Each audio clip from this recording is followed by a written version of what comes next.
How do I look? Every age is defined by its innovations. The greatest advances are born out of fierce struggles between rivals. It is with a very deep sense of humility that I come to this moment of announcing the birth in this country of a new art so important in its implications that it is bound to affect all society. And now, ladies and gentlemen, we add sight to sound. Hey, watch it, kid. Television is an art that shines like a torch of hope to a troubled world. The television is one of the most revolutionary inventions of our time. Get away! Take it easy. Hey, watch But the story of its creation is the ultimate David and Goliath tale. A decades-long battle between one of the biggest media moguls in the world and a one-time farm boy from Idaho, driven to turn a childhood vision of the future into reality. Their rivalry would bring an already rich man even more wealth and power, and push the other to the brink of insanity. But together, they brought the world into the home and connected humanity like never before.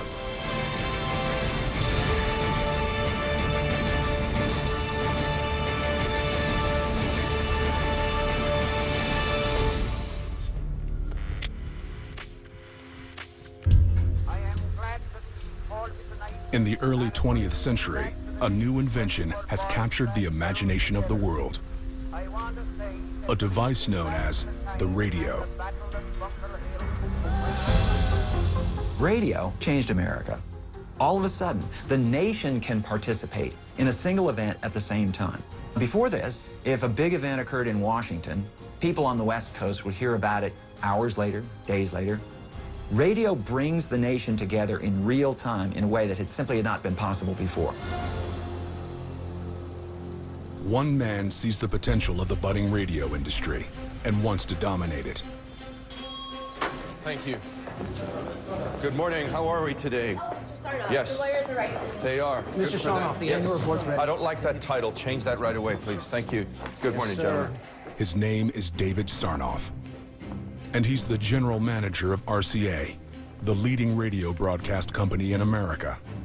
Sarnoff was an ambitious and very driven man. He wanted to climb as far in this business that he loved as he could, and he never let any obstacles stop him from pursuing his goals. RCA manufactures radios and owns over 2,000 radio patents.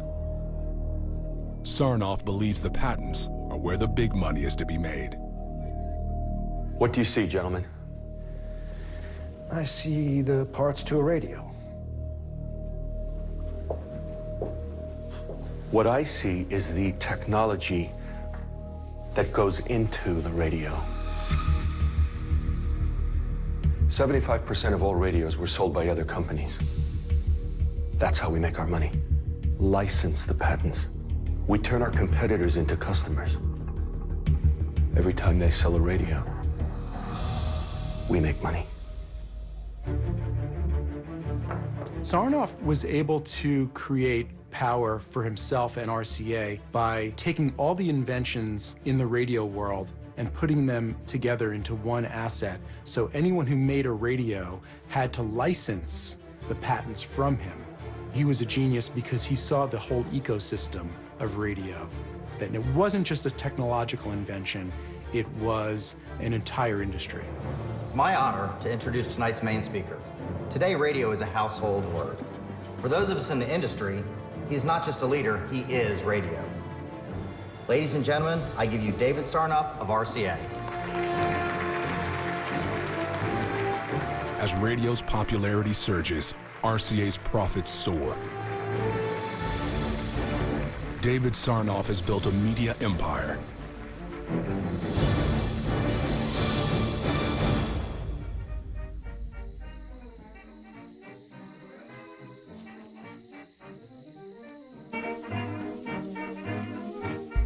But nearly 2,000 miles away, A teenage farm boy is formulating an idea that could make radio obsolete. Schemes to create television are not new, though every previous attempt has failed as the greatest minds in history have tried to perfect this technology. 14-year-old Philo Farnsworth has a knack for electronics, but he is also a dreamer. Philo Farnsworth was the son of a potato farmer. He was shy and withdrawn, but he had some kind of inner drive. He was always tinkering with crystal radio sets, and he was looking up to the heroes of the age, like Edison, Tesla, Ford, the Wright brothers. Farnsworth dreams of adding moving images to the radio by capturing a picture electronically, as a microphone does with sound. But he can't figure out how to make his dream a reality. Until inspiration comes from an unlikely place: the plow lines of his father's field.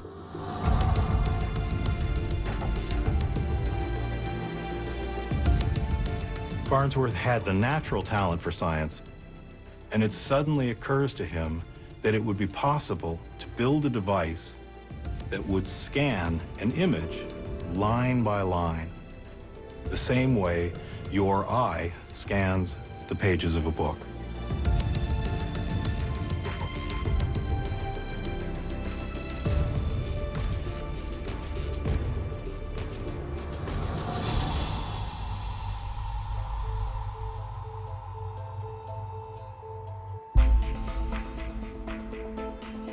Farnsworth's inspiration soon turns to an obsession. Between schoolwork and farm work, the teenager refines his idea. A device that could electronically scan an image dozens of times per second, then transmit that picture across the airwaves at the speed of light. Time doesn't exist when you're creating. 24 hours feels like an hour, and the next thing you know, a whole day's passed. That's creativity. Nothing else matters.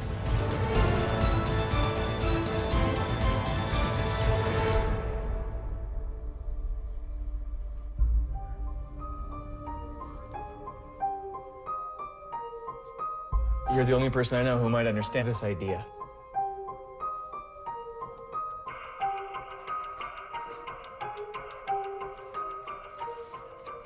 Farnsworth shares his idea with his high school science teacher, Justin Tolman. You came up with this yourself. Yes. It was unbelievable to a man of science like Justin Tolman that a kid would have this miraculous breakthrough that scientists around the world hadn't conceived of. Be careful who you trust with this. For the next 4 years, Farnsworth fine-tunes his design. Leaving Idaho and relocating to California with his new wife, Pem. Farnsworth sets up a small laboratory, determined to make his dream a reality.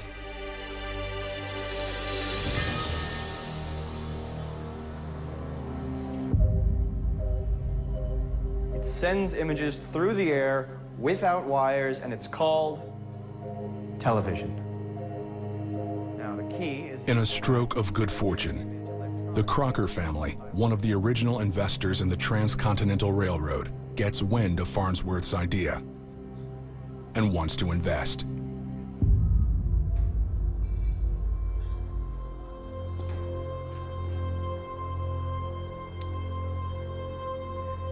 $25,000 at 60% share. But I only asked for a 49% share. 25,000 for 60.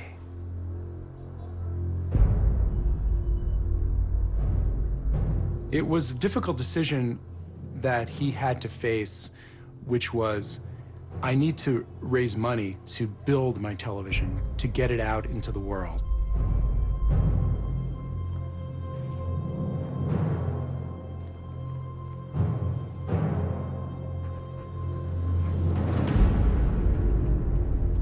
And the only thing he could do was give up partial ownership of his baby.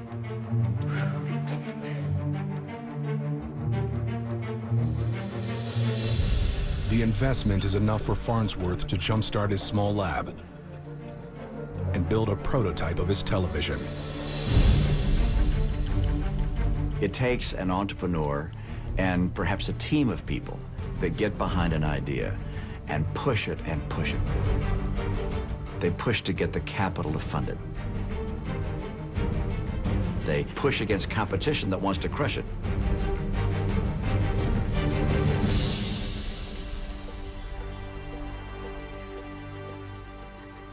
Okay. This should do it.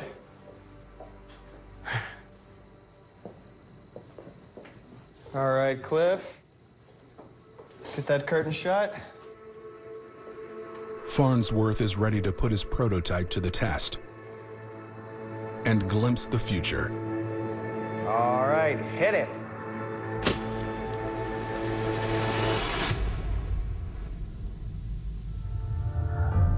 We gotta get something here.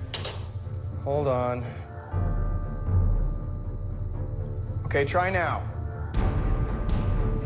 Still not seeing anything.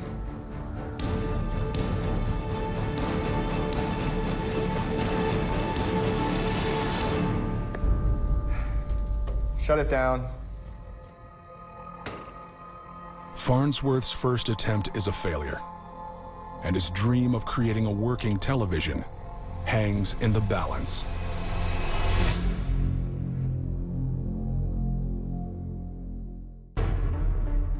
In less than 10 years, David Sarnoff has built RCA into a radio empire.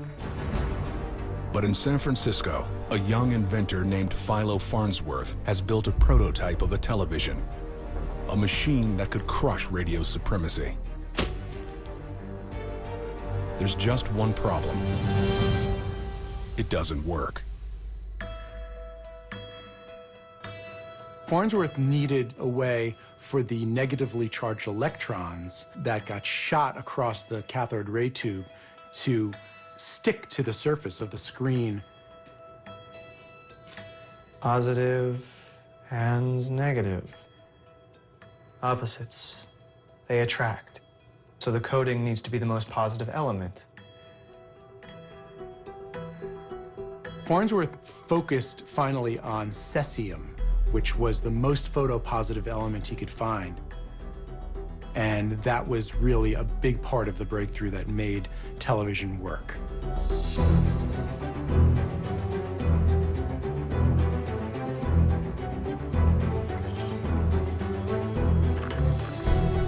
With his design reconfigured, Farnsworth is ready to show his investors exactly what they've been waiting for.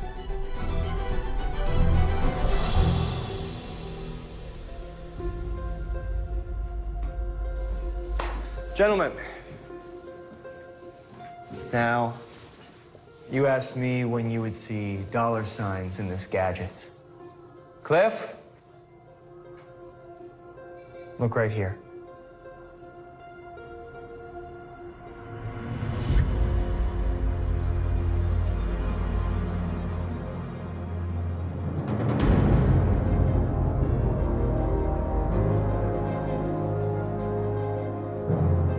It says something about Farnsworth's conviction and the force of his personality that he was able to get this up and running.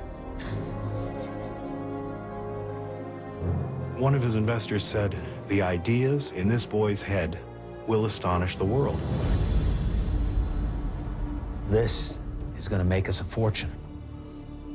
We just have to pick the right time to sell. Sell? Let's just see what kind of offers we can get. Farnsworth said, no, no, no, I'm an inventor.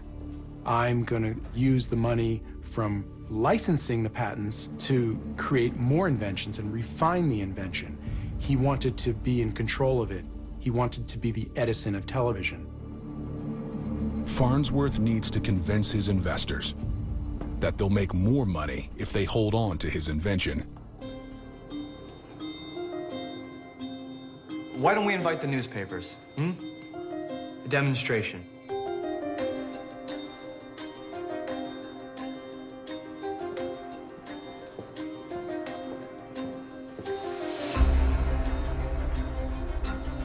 Farnsworth called a press conference, and the San Francisco Chronicle came and snapped a photo of this young genius and his amazing light machine. While Farnsworth applies for a patent, the news of his television quickly spreads throughout the country. Thank you, Diane. And lands on the desk of David Sarnoff.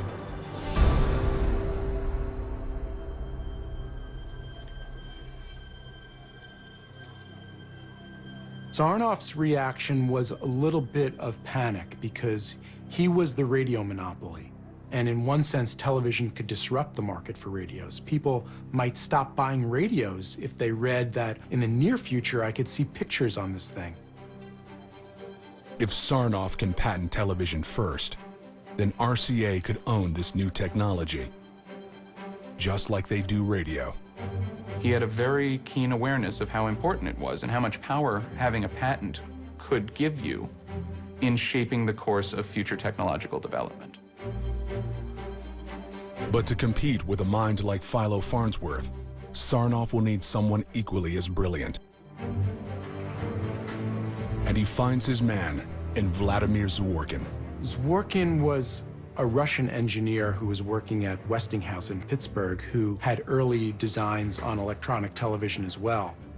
Zworykin has filed for patents on his own electronic television system, but he hasn't been able to produce a design that works. Here it will capture the image and send it wirelessly. Sarnoff offers Zworykin 4 times the budget of Farnsworth to bring television to life. David Sarnoff knew that television had to be invented at RCA, and he needed to take credit for the invention, whatever the cost. The race to invent television has begun.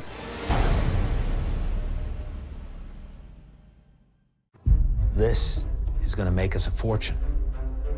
In the late 1920s, television is on the cusp of becoming a reality. And radio giant David Sarnoff wants this new technology under the control of RCA.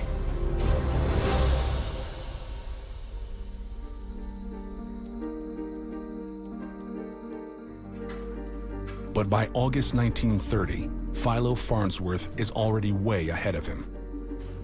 3 years earlier, the young inventor submitted a patent for his design, and finally, it's been approved. According to the United States government, Philo Farnsworth is the inventor of electronic television. His patents will last for 17 years, and now he's in reach of his ultimate goal: a television in every American home with the Farnsworth name on it.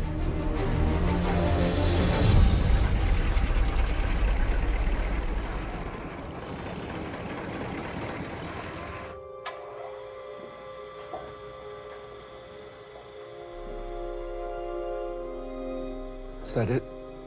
David Sarnoff has spent $100,000 to recruit Vladimir Zworykin to develop a television for RCA. Well, we just need to figure out a way to keep the negative charge from building up on the screen. In other words, his works and ours doesn't.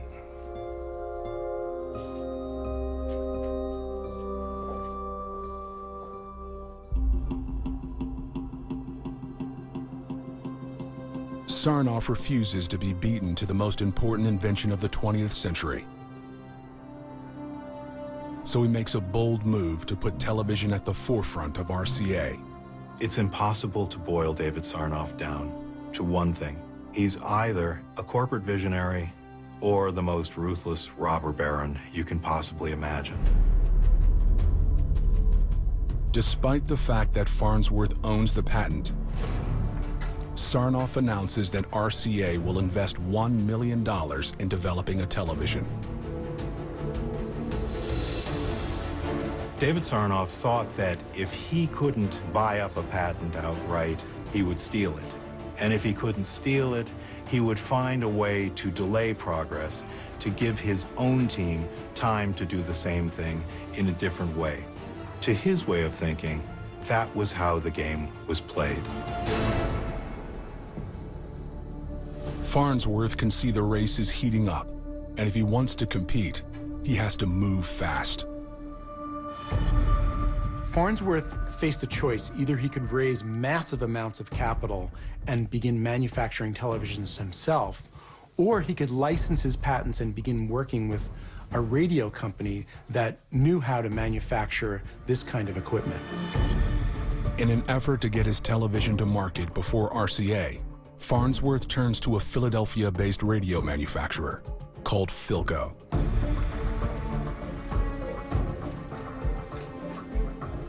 But just when Farnsworth is starting to make progress, he is blindsided by the power of David Sarnoff.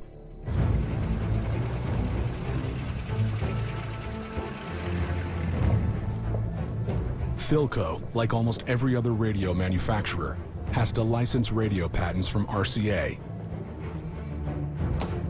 Why don't you look at the numbers?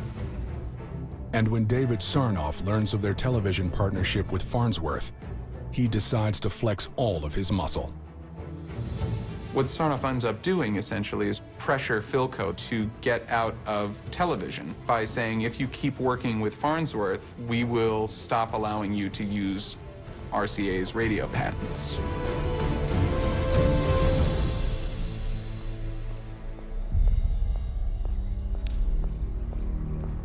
Philo? Philo. Philco's backing out. What? Sarnoff's aggressive tactics have backed Farnsworth into a corner.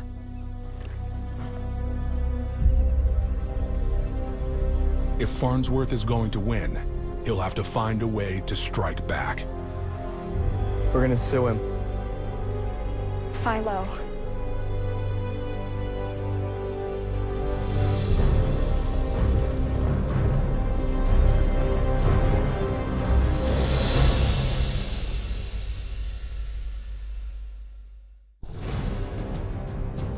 David Sarnoff has blocked Philo Farnsworth from manufacturing his television.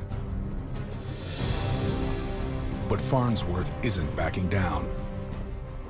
Now, in a bold move, the young inventor will meet Vladimir Zworykin and the best lawyers RCA's money can buy in court to determine who the invention of television really belongs to.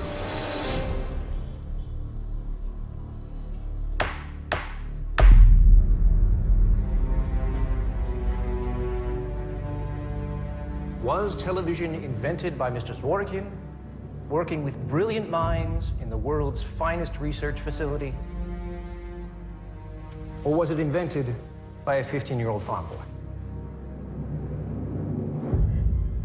RCA mobilized the strength of its full legal department, and they had some of the best lawyers in the country. Farnsworth had what he felt was the right on his side. They will have no choice. The case rests on who had a design for working television first. Vladimir Zworykin filed his patent in 1923, while Farnsworth submitted in 1927, 4 years later. If RCA can prove Zworykin's original design was functional, Farnsworth could lose everything. The question at stake was who described in their patent applications a working television system first. And this was pretty hard to figure out. So they had to hash all this out in patent court. Technical experts had to go through all the evidence. It's our belief that if this court is able to answer this question successfully, by laying out an accurate chronology, they will have no choice but to fine for my client. The hearing drags on for 15 bruising months.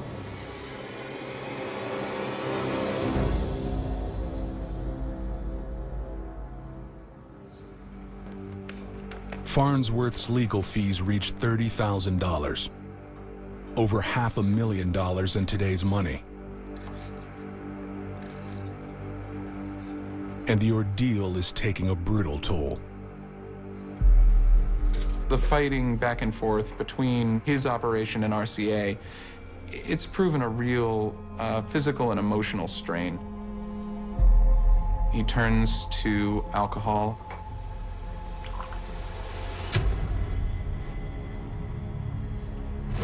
David Sarnoff knows he has time on his side.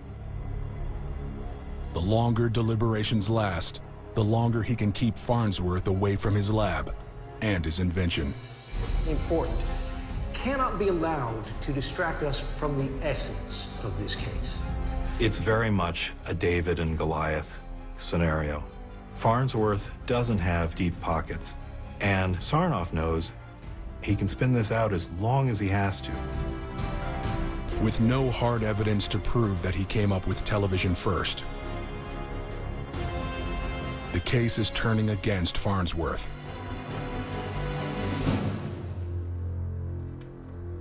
But he has one last hope. The plaintiff calls its next witness.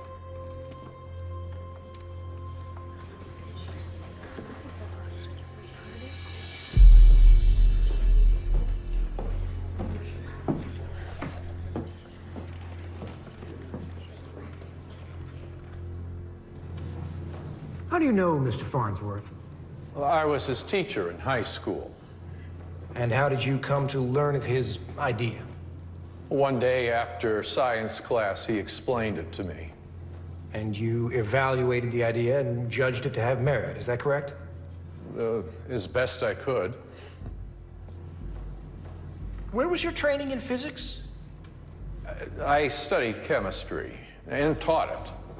But no training, no background. But you come here and testify that what Mr. Farnsworth told you in 1922, when he was 15 years old, matches his patent from 1930.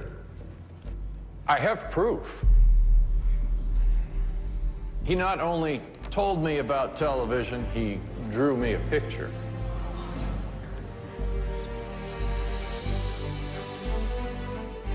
Tolman's testimony proves that Farnsworth conceived of a working television 1 year before Zworykin.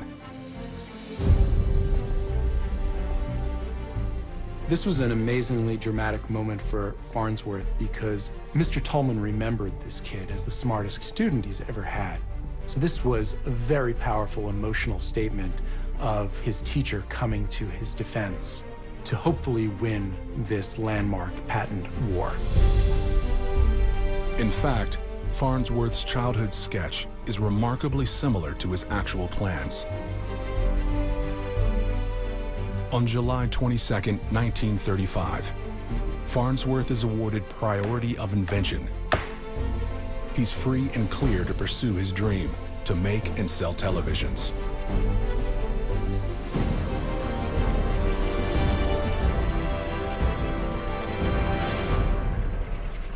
But his victory is short-lived. Okay, next. Mr. Sarnoff, we have a rigorous appeals strategy plan. Keep him busy. File injunctions, delay him. For how long? For years. Until his patents expire. Despite the ruling, Sarnoff refuses to admit defeat.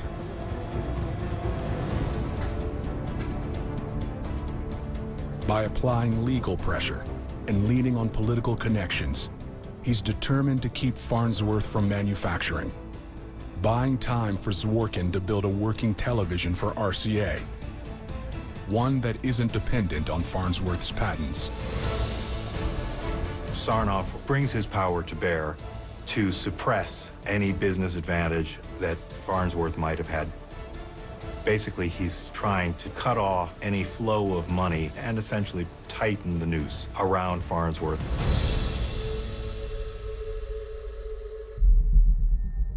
Farnsworth has developed a 10-inch television with 343 lines of resolution. He's won the right in court to manufacture it and make a fortune. But at every turn, he's blocked by David Sarnoff. Farnsworth had a lot going for him. He had a working television system. He had the patent rights to produce this television system and earn money from it. But he couldn't do it. Farnsworth was powerless.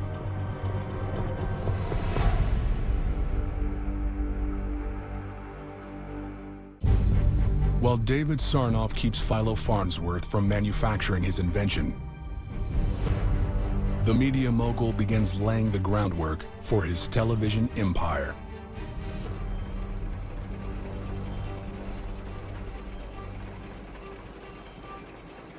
He builds a new lab in the center of Manhattan and begins conducting tests from a transmitter atop the Empire State Building.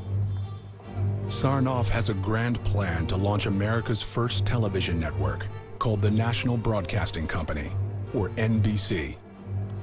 But he can't do any of it unless Vladimir Zworykin can build him a television that works.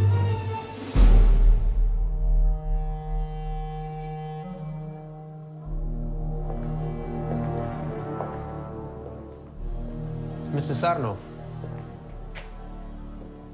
Where's your team? It's Sunday.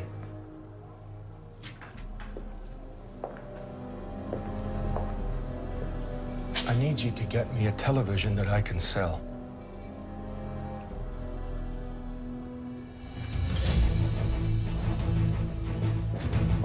The tycoons of the 19th century, the Vanderbilts, the Morgans, the Carnegies. Sarnoff definitely saw himself as one of those people. When he saw a technology that he felt had potential, he was willing to put in as much money, time, manpower, resources as necessary to bring it to fruition. Zworykin rises to Sarnoff's challenge, steadily improving their prototype's resolution, line by line. Zworykin was a very, very talented, very accomplished scientist, and Sarnoff had the good sense to supply him with the tools he needed and let him get on with it, and Zworykin did. Zworykin gets his television up to 441 lines of resolution and 30 frames per second, the same as Farnsworth's. Sarnoff has spent the modern equivalent of $165 million to finally match his rival.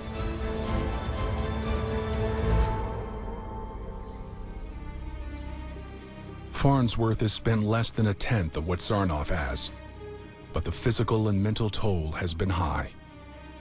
By 1939, Farnsworth had been working 18-hour days for 15 years, and he was driving so hard at it, and he was compensating by drinking heavily. He wasn't getting sleep. He had ulcers. He had all kinds of personal problems.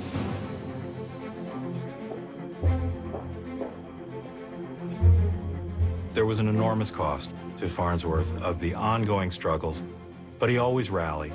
He always came back. And as bad as things got, he never gave up. As Farnsworth continues to labor on his dream, Sarnoff is ready to go public with Zworykin's creation at the greatest show on Earth, the 1939 New York World's Fair. With its theme, The World of Tomorrow, it would draw 44 million people.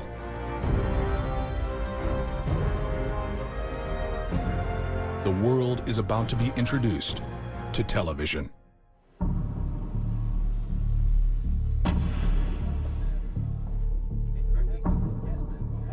How do I look? Go ahead, sir. It's important.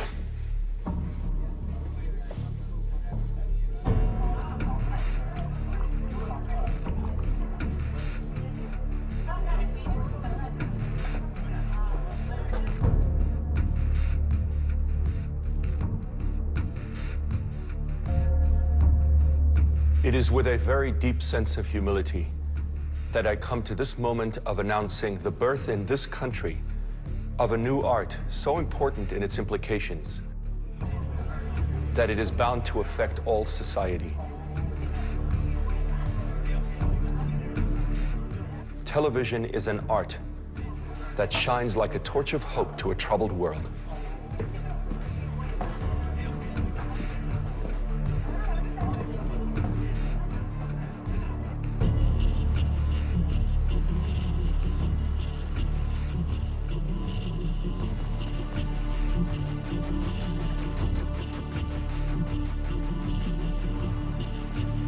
And now, ladies and gentlemen, we add sight to sound.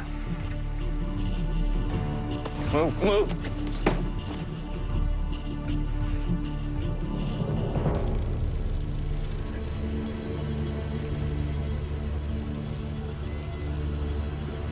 Get away! Hey, watch it, kid.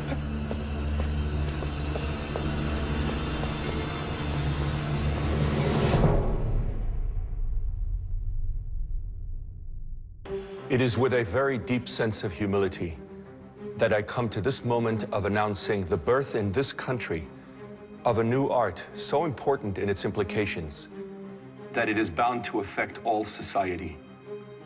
Television is an art that shines like a torch of hope to a troubled world.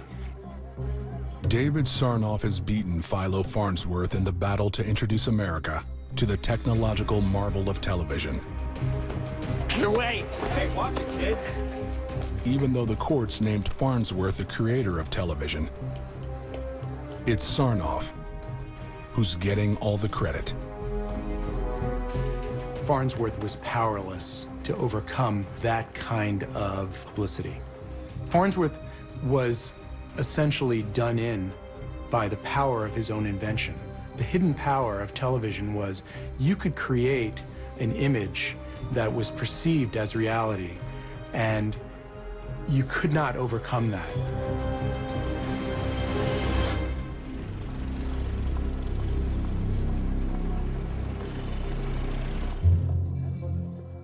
Despite his public victory, Sarnoff isn't satisfied with his current model. Vladimir Zworykin keeps working and develops a second television that's far superior to the first. The only catch is that it uses elements of Farnsworth's design. To put the best television on the market, Sarnoff will need to do the one thing he swore RCA never would. Sarnoff tells his lawyers that they need to go purchase the rights to use Farnsworth's patents, something that RCA had never done. They're used to having other people pay them patent royalties. This was a complete reversal of their normal business practice. But they had to do that.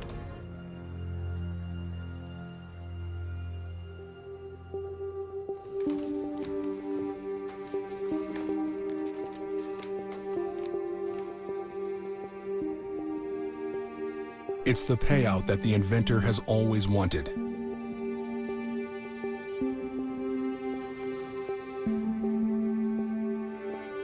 But before Farnsworth is able to meaningfully advance his design, fate intervenes. Yesterday, December 7th, 1941, a date which will live in infamy. The United States of America was suddenly and deliberately attacked by naval and air forces of the Empire of Japan. Suddenly, television is the last thing on American minds. When the U.S. got involved in the war, all manufacturing in the United States had to be dedicated to wartime equipment. So television was literally put on hold for 6 years. Farnsworth's patents expired in 1946, so he was not able to earn royalties from his invention in time for this incredible explosion of television taking over America. By the time the war ends, Farnsworth's patents are no longer valid. Now, anyone can use the technology he devised. Thank you. Make an appointment, please. Make an appointment. David Sarnoff seizes the moment. RCA develops its first consumer TV since the end of the war and sells nearly 10,000 in its first year. Television did what radio had already been doing, but it did it better. So now not only could you hear what was happening, you could see what was happening. You could be there. Sarnoff's TV network, NBC, has been broadcasting experimentally since 1937. Now it's ready for prime time, and television enters its golden age. Television unified the world in a way that it never had before. For the first time, instead of just hearing of what was going on someplace else, you could now see live what was going on half a world away. This was an amazing, almost magical ability granted to us by this technology. In a matter of 3 years, the number of televisions in American living rooms climbs from 40,000 to over 9 million. And RCA's profits increase from 9 million in 1940 to nearly $50 million just 10 years later. It isn't long before television takes over as the most popular form of entertainment in America. Parity plus 00085. In 1969, television cements its place in human history when the world watches an unprecedented broadcast from outer space. That's one small step for man, one giant leap for mankind.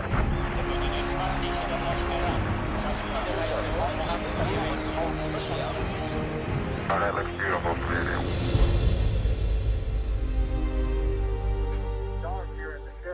One of the 600 million people watching the historic event is Philo Farnsworth. They're setting up the flag now. I guess you're about the only person around that doesn't have TV coverage of the scene. That's all right, I don't mind a bit. Farnsworth created television really to bring people together around powerful images. And watching the lunar landing on his sofa, which was broadcast to the biggest audience ever assembled in the history of the world, it was really a final moment of redemption for him. This is why he did it. This makes it all worthwhile. Sarnoff may have been the one to introduce the world to electronic television, but history would go on to recognize Philo Farnsworth as the true creator of one of the most significant inventions of the 20th century. How's the quality of the TV? Beautiful, just beautiful.